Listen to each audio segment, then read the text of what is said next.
Today's Bible study is looking into the book of Genesis, chapter 12. For this study, we'll be using the English Standard Version. Genesis 12 is one of the most significant turning points in the entire Bible.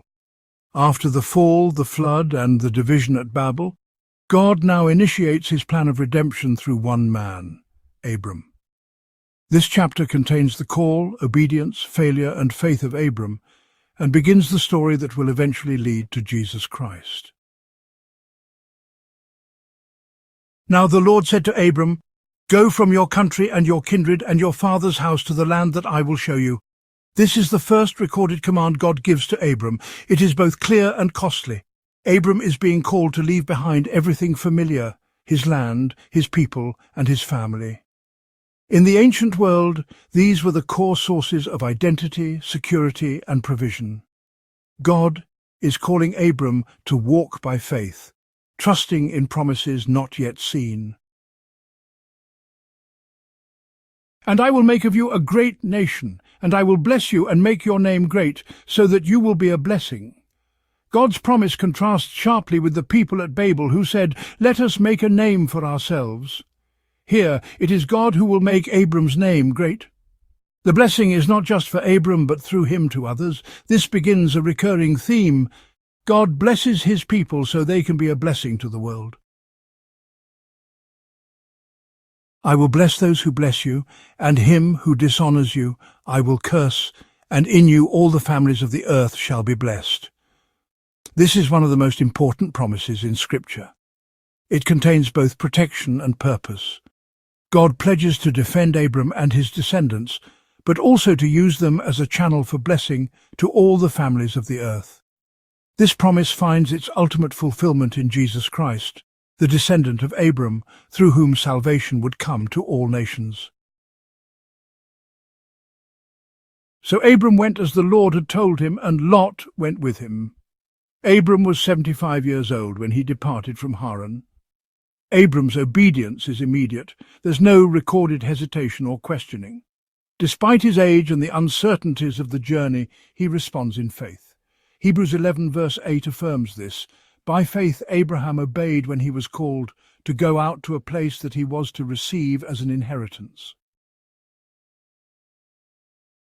And Abram took Sarai his wife, and Lot his brother's son, and all their possessions that they had gathered, and the people that they had acquired in Haran, and they set out to go to the land of Canaan. The journey is a major undertaking. Abram doesn't just leave, he moves with his household possessions and dependents. This is not a temporary journey. It is a full migration in obedience to God. When they came to the land of Canaan, Abram passed through the land to the place at Shechem, to the oak of Moreh. At that time the Canaanites were in the land. This marks the first time Abram steps foot in the land God will eventually give to his descendants. Shechem will later become a significant location in Israel's history. The mention of Canaanites reminds us that the land is already occupied. God's promises will require faith, patience, and future fulfillment. Then the Lord appeared to Abram and said, "To your offspring I will give this land." So he built there an altar to the Lord who had appeared to him. God's appearance and promise are met with worship. Abram responds by building an altar, publicly acknowledging God and consecrating the land.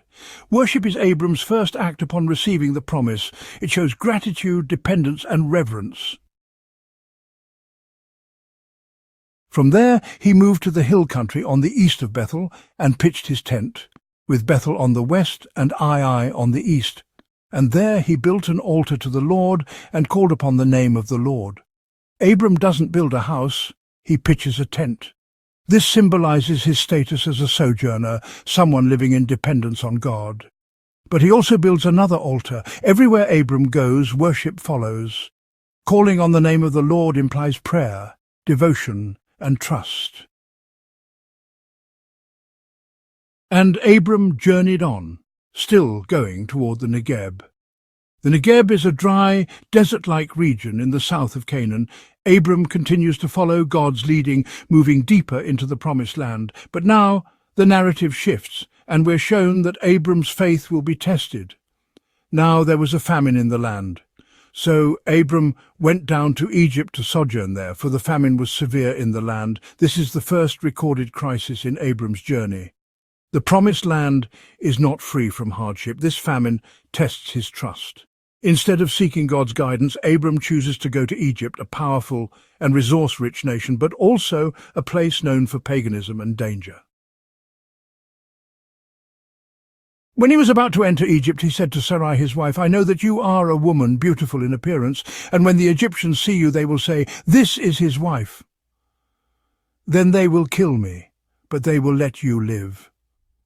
Abram fears for his life and devises a plan based on self-preservation. This shows a lapse in faith. Instead of trusting in God's protection, he anticipates trouble and attempts to control the outcome through deception. "Say you are my sister, that it may go well with me because of you, and that my life may be spared for your sake."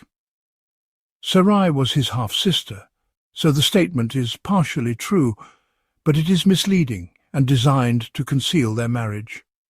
Abram is willing to risk his wife's safety to protect himself.